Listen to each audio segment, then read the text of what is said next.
নমস্কার সবাইকে, আমি রশনি আর ম্যাজিক্যাল ফ্রেন্ডস গ্রুপে আবার ফিরে এসেছি একটি নতুন গল্প নিয়ে। গল্পটি হাস্যরসাত্মক এবং এটি প্রকাশিত হয়েছিল শারদীয় শুক্তারা 1431-এ। গল্পটির নাম হচ্ছে ভূতের খপ্পরে গোল্লা মামা, যার লেখক অনুষ্টুপ শেঠ। তো আর দেরি না করে শুরু করা যায়। গোল্লা মামাকে মনে আছে তো? সেই যে দ্যুতি সেনগুপ্ত, ক্লাস 6, বয়সের তুলনায় উচ্চতা সামান্য কম, নরম সহন চেহারা, চোখে চশমা আর মাথায় কোঁকড়া ঝাঁকড়া চুল। হেদুয়ার কাছাকাছি একটি পুরনো নামি স্কুলে পড়ে। তার এক তুতো মামা হলো গোল্লা মামা। দ্যুতির মা বৈশালী বলেন, ছোট থেকে সব কাজে গোল পাকাতো বলে ওর নাম গোল্লা। আর গোল্লা মামা দাবি করেন খুব হাঁক ডাক গোলমাল করতেন বলে দাদু নাম রেখেছিলেন গোল্লা। কে জানে কোনটা ঠিক, তবে গোল্লা মামা গোল পাকাতে ওস্তাদ হলেও অমন ভালো মানুষের ভুলো লোক খুব কম হয়।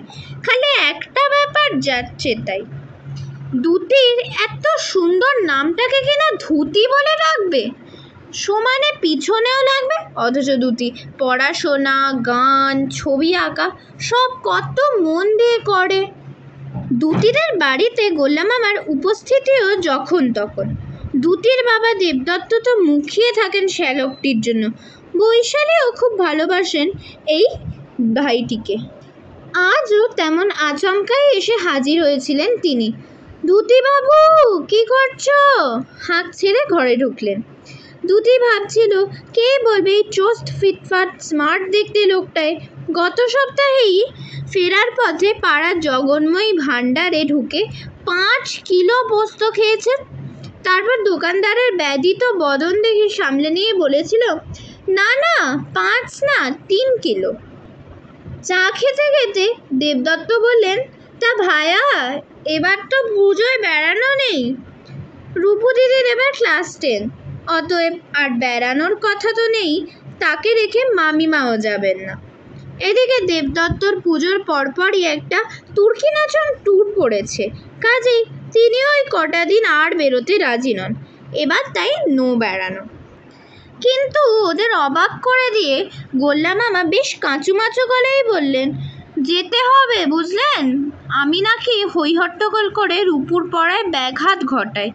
কিছুই না, খালি একটু মাইকের সঙ্গে সুর মিলিয়ে গান করি। পাড়ার বদ কুকুরগুলো তাদের চেঁচিয়ে সে কি আমার দোষ বলো তো? তার মানে আবার সোলো ট্রিপ? গতবারের পুজোয় সোলো ট্রিপের নামে খুব একখানা কাণ্ড করেছিলেন বটে গোল্লা মামা। যদিও ভালো উদ্দেশ্যেই পড়েছ তো সেই গল্পটা গতবারের শুক্তারায়। সব জেনে ফেলার পর সবাই গোল্লা মামাকে খুব ভালোবেসেছিল, কিন্তু দ্যুতি জানে বাবার সুযোগ পেলেই গোল্লা মামার সঙ্গে একটু খুনসুটি করেন। সেইটাই তো বলছি, আপনি তো ফেসে আছেন, আর দিদির চিরকালেরই ঘর কোনো লোক, শপিংয়ের লোক ছাড়া বেরোবেই না। কিন্তু মেয়েটা তাই বলে ছুটিতে বেড়াবে না? কে? দ্যুতি। সে আর কি করে? কেন রে, ওর কি একটা মামা নেই? ওতে আমাতে ঘুরে আসতে পারি না? দ্যুতি অমনি চকচকে চোখে বায়না জুড়ে দিল, হ্যাঁ মা, যাই না, যাই। মা বাবা সম্ভবত দোনামোনায় পড়ে গেছিলেন। কিন্তু গোল্লা, গতবার ডে ট্রিপ বলে আধবেলা ঘুরে ফিরে এলি। এবার তাই তো আগে থেকে প্ল্যান করে রেখেছি রে বাবা। তারপর গোল্লা মামা মোক্ষম অস্ত্রটি ছাড়লেন। পুজোর দিনে আমি একা কোথায় না কোথায় মুখ শুকিয়ে পড়ে থাকবো, একটা কথা বলার আপনজন কেউ থাকবে না সঙ্গে, তাই বুঝি তোদের খুব ভালো লাগবে। এরপর রাজি না হয় উপায় কি? তবে দেবদত্ত শর্ত দিন, কিন্তু এই কোথায় না কোথায়টা আগে ঠিক করে ঠিকানা, ফোন নাম্বার সব আমাদের কাছে দিয়ে যাবে। ব্যাস, এই হলো দ্যুতি আর গোল্লা মামার এবার পুজোর ছুটিতে ঝাড়গ্রাম এসে হাজির হওয়ার পেছনে গল্প। আসা যাওয়ার টিকিট, লোকাল গাড়ির ব্যবস্থা বাবা করিয়ে দিয়েছেন, আর থাকার ব্যাপারটা গোল্লা মামা ম্যানেজ করেছেন। তার এক বন্ধুর পারিবারিক বাড়ি পড়ে আছে এখানে খালি, এক কেয়ারটেকার দেখাশোনা করেন সেখানেই। ট্রেন থেকে নামা অবধি দ্যুতি গতবারের অভিজ্ঞতা, মানে গোল্লা মামা যে কিচ্ছু ঠিক না করেই একটা অচেনা গ্রামে ওকে নিয়ে গিয়ে ফেলেছিল আর ওরা তাড়া খেয়ে পালিয়ে বেঁচেছিল ভেবে ভয় ভয় করছিল বটে। হয়তো গিয়ে দেখলো বাড়িটারি কিচ্ছু নেই বা ভেঙে পড়ার দশা, কিন্তু না, গাড়িটা ওদের এমন চমৎকার একটা বাগান ঘেরা হলুদ বাড়ির গেটে দাঁড় করানো হলো যে দেখেই মনটা ভরে গেল। কেয়ারটেকার হিরু কাকু ওদের জন্য রাস্তায় দাঁড়িয়েছিলেন, যেতেই গাড়ি থেকে ওদের মালপত্র নিয়ে নিলেন। সুরকি ফেলা পথটুকু পেরিয়েই দুধাপ সিঁড়ি দিয়ে উঠে দরজা, ভিতরে ঘরগুলো ছায়া ছায়া ঠান্ডা। হিরু কাকুর পিছু পিছু সোজা দোতলায় উঠে এলো ওরা। পাশাপাশি দুটো ঘর খুলে দেওয়া হয়েছে ওদের জন্য, প্যাসেজের শেষ প্রান্তে বাথরুম। স্নান সেরে খেয়ে উঠে গোল্লা মামা ভাত ঘুম দেওয়ার তাল করছিল, কিন্তু দুটির বকুনি খেয়ে গাড়ি নিয়ে সেই বেরিয়ে রাজবাড়ি চিড়িয়াখানা ঘুরে ডুলুং নদী দেখে তবে ফেরা হলো। বেশ লাগছিল নদীটা দুটির, কিন্তু সন্ধ্যের পর নাকি শীত পড়বে, আরও ঠান্ডা লেগে যাবে, এই বলে গোল্লা মামা ঠেলে মুলে ওকে সেই চলে এলো। দুটি বেশ চটেই গেছিল। নেহাত গোল্লা মামা ওকে বোমার সাইজের আলুর চপ আর দারুণ খেতে একটা মিষ্টি খাওয়ালো বাড়ি ঢোকার আগে, তাই আর কিছু বলল না। তবে হিরু কাকু ভারী কাইমাই করে উঠলেন, এই যে মুড়ি মাখলাম, বেলের পানা করে রাখলাম, আর কি হবে শুনি? আর কি হবে, গোল্লা মামাকে তো আর চেনেন না। দুটি দুগাল মুড়ি খেয়েই রিটায়ার করলো, যদিও সত্যি দারুণভাবে মাখা। কিন্তু খানিক পরে দুটো ঢাউস গ্লাসে বেলের পানা নিয়ে এসে হিরু কাকু দেখলেন জাম্বারটি চাঁচ পোচ, তেলটুকুও লেগে নেই আর। তেলের ঝাঁঝে গোল্লা মামার ফর্ম খুলে গেছিল মনে হয়। ফট করে দুটো গ্লাসই খামচা মেরে নিয়ে একের পর এক ঢকঢক করে খালি করে দিলেন। হিরু কাকু হাঁ হয়েই গেছিলেন। এবার সে হাঁ আরও বড় হতে হতে এমন সাইজের হলো যে দুটির মনে হতে লাগলো এক্ষুনি ওরা টিভিতে যেরকম দেখেছিল বিশ্বরূপ দর্শন, সেরকম ওর মধ্যে গ্যালাক্সি ট্যালাক্সি দেখতে চলেছে। সেসব হলো না অবশ্যই, কিন্তু হিরু কাকু একটু মুষড়ে পড়লেন, বোধহয় আগামী কদিন গোল্লা মামার এই বিধ্বংসী ফর্মের সঙ্গে পাল্লা দিয়ে কি পরিমাণ রান্না করতে হবে তাই ভেবে। এখানে জলটা খুব ভালো, বুঝলে ধুতিবাবু, কি সুন্দর খিদে হচ্ছে। তুই জল খা, বেশি করে খাবি, নইলে অমন শুকনো কাঠি হয়ে থাকবি চিরকাল। ধুতি যদিও শুকনো কাঠি না, আর বাড়ির বাইরে ধুতি বলে ডাকায় ফের গোল্লা মামার ওপর চটে গেছিল। কিন্তু ঝাড়গ্রামের জল যে সত্যিই ভালো তা অস্বীকার করা যায় না, নইলে কি আর অত খেয়েও রাতে গোল্লা মামা অমন রুটির পর রুটি হাপিস করতে পারেন? ওদের খাইয়ে বাসন ধুয়ে হিরু কাকা চলে যাওয়ার পরেই বলে গেলেন যে কাল সকালে নিজের চাবি দিয়ে উনি ঢুকে পড়বেন, ওদের ভোরে ওঠার তাড়া নেই। সারাদিন বেশ ধকল গেছে, শুতে না শুতেই ঘুম নেমে এলো চোখ জুড়ে। এমনিতে দুটির এক ঘুমে রাত কাবার হয়ে যায়, কিন্তু অনেক রাতে হঠাৎ সে কি ধূপধাপ হাউমাউ শব্দ রে বাবা! আঁতকে উঠে বসেছিল সে। ঘুম চোখে কী হচ্ছে বোঝার আগে একটা ইয়াব ভারী বস্তার মতো কিছু দরজা দিয়ে স্লাইড করে এসে খাটের সামনের মেঝেতে ল্যান্ড করলো। বেজায় ভয় পেয়ে গেছিল দুটি, বলাই বাহুল্য। চোর ডাকাত না তো, হয়তো বস্তায় ভরে বিস্ফোরক ছুড়ে দিয়েছে, এবার ফাটবে। ও বাচ্চা মেয়ে দেখেছে বলে ওর ঘরেই টার্গেট করেছে হয়তো। চোখ বুজে চিৎকার ছেড়েছিল সে, গোল্লা মামা বাঁচাও! বস্তাটা একটু নড়ে উঠে বলল, চুপ, চেঁচাস না। দুটি উঠে আলো জ্বাললো এবার। গোল্লা মামা মাটিতে দু পা ছড়িয়ে ভুঁড়ির ওপর হাত রেখে চিত হয়ে শুয়ে আছেন।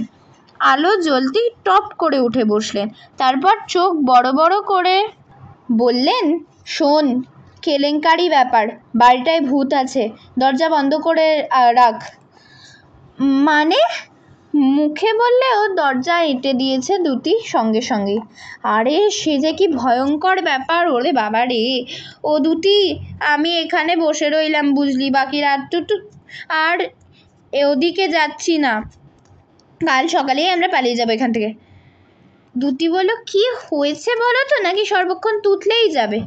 সে আর কি বলবো, এই দেখ আমার গায়ে এখনও কাটা দিচ্ছে। বাথরুমে গেছিলাম বুঝলি, আলোটা তখন কি উজ্জ্বল ছিল বল, এখন একেবারে মিটমিট করছে। তখনই আমার বোঝা উচিত ছিল। তা সেখান থেকে বেরিয়ে পাশের বেসিনটা একটু মুখে গলায় জল দিচ্ছি, অমনি দেখেছিস তো বেসিনটা কেমন টেবিলের মতো সিমেন্টে গাঁথনি দেওয়া দুপাশে। ওই তলা থেকে তুই ভাবতে পারবি না দ্যুতি, এই এত বড় একটা মিশমিশে কালো খড়খড়ে লোমশ হাত বেরিয়ে এসে আমার পা চেপে ধরলো। হ্যাঁ, তবে আর বলছি কি, সে কি বিশাল হাতের পাঞ্জারে আর ইয়াব বড় বড় নখ, আমি তো ভয় গলা দিয়ে আওয়াজ বার করতেই পারছি না।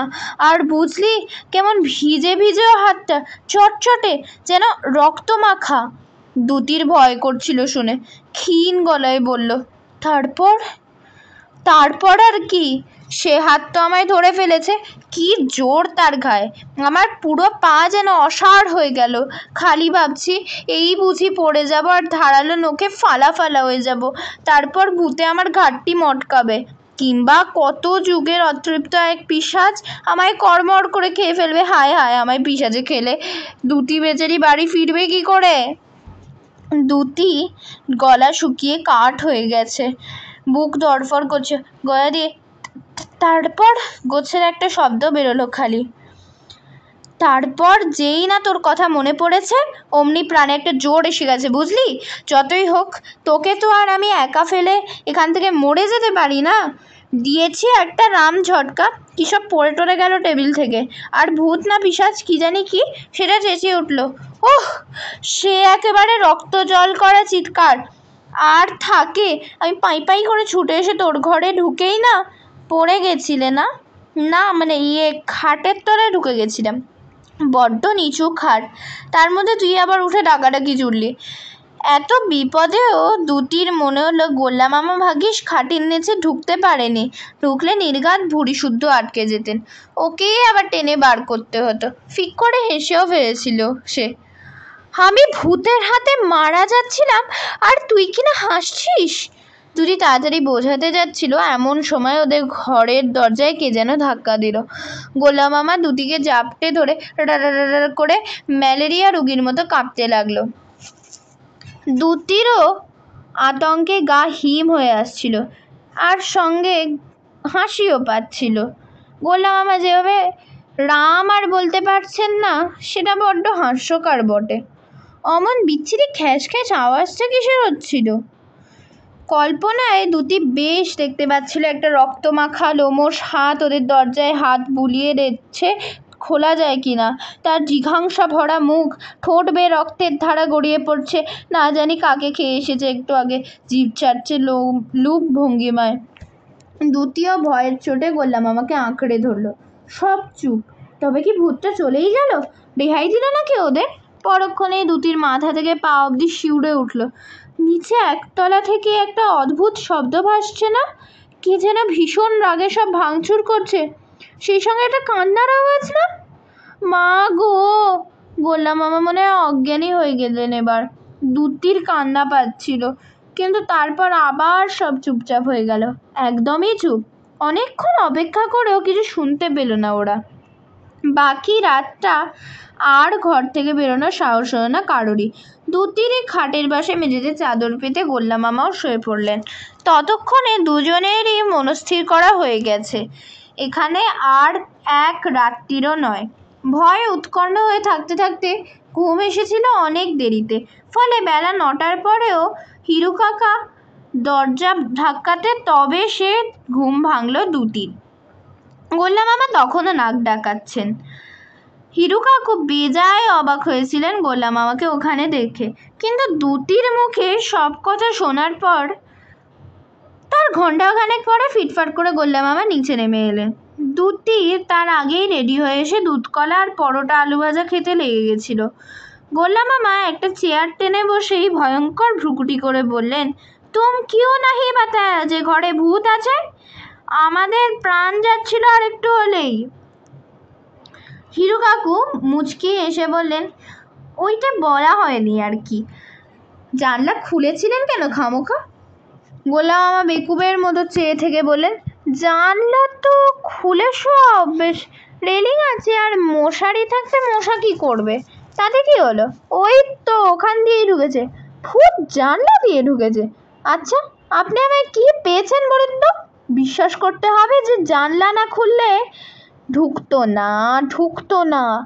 আর আমার কত কষ্ট করে বানানো ক্ষীরটাও খেয়ে গেল। এবার গোল্লা মামা রীতিমতো ভ্যাবাচ্যাকা খেয়ে বললেন, ভূতে জানলা খুলে গিয়ে ঢুকে ক্ষীর খেয়ে গেল, তারপর আবার আমার পা টানলো বেসনের তলা থেকে? এসব কি বলছেন? ভূতির কিন্তু ভয়ানক হাসি পাচ্ছে, কিন্তু ও তো হিরুকাকুকে কথা দিয়েছে কিচ্ছু বলবে না। হিরুবাবু ততোধিক গম্ভীরভাবে বললেন, খেলো না তো কি, সিঁড়িময় পায়ের ছাপ, কতটা ক্ষীর পেট না ছাড়লে বাঁচি। ভূতের পায়ের ছাপ? ভূতের পেট ছাড়বে? আমি তো ভেবেই পাচ্ছি না। ইয়াক! শেষের শব্দটা তারস্বরে, সেই সঙ্গে হুড়মুড় করে লাফিয়ে উঠতে গিয়ে টেবিল থেকে চামচ থালা সব ছিটকে পড়ল। গোল্লা মামা ছুটে গিয়ে হুমড়ি খেয়ে পড়লেন সোফায়। সেই অবস্থায় বলে উঠলেন, দুতি পালা রে, সেই ভূত না পিশাচ আবার আমার পা ধরে টেনেছে। তুই পালা, আমি ওকে আটকাচ্ছি। আজ এসপার কি ওসপার। দুতি আর থাকতে না পেরে বলে উঠল, ওফ মামা, একটু তাকিয়েই দেখো না। দশাসই চেহারার কালো রঙের হুলো বেড়ালটা ততক্ষণে পড়ে যাওয়া থালা চাটতে লেগেছে। সেদিকে তাকিয়ে গোল্লা মামা ধীরে ধীরে উঠে বসলেন সোফায়। হাত চালিয়ে খাড়া হয়ে যাওয়া চুলগুলো সোজা করতে চেষ্টা করলেন। মুখে আস্তে আস্তে অপ্রস্তুত হাসি ফুটে উঠল। হিরুকাকুও হাসছেন। বরাবর আসে যায় বুঝলেন, দি খেতে মা ষষ্ঠীর বাহন বলুন। তবে লোভিস ঠিক খুব। পাশের আম গাছ বেয়ে দোতলার কার্নিশে উঠেছিল নির্ঘাত। আমার আর আলাদা করে ওর কথা বলে দিতে খেয়ালই হয়নি গতকাল। এসে দেখি এই কাণ্ড। সব মুছে সাফ করে তবে রাখতে গেছি আপনাদের। দুতি এবার চটুল গলায় বলল, কি মামা, ভালো করে দেখো। কালো মুস্কো লোমশ হাত, ইয়াব বড় পাঞ্জা, বড় বড় নখ, থুড়ি রক্ত মেখে চটচটে, মিলছে না? গোল্লা মামা যেন শুনতেই পাননি, এমন ভাব করে বললেন, নে কুইক খাওয়া শেষ করে রেডি হ, চিল্কিগড় যাওয়ার কথা আছে না? তো শেষ হলো আজকের গল্প। কেমন লেগেছে কমেন্ট করে জানাবেন, আর প্লিজ সাবস্ক্রাইব আর লাইক করে দেবেন। ধন্যবাদ।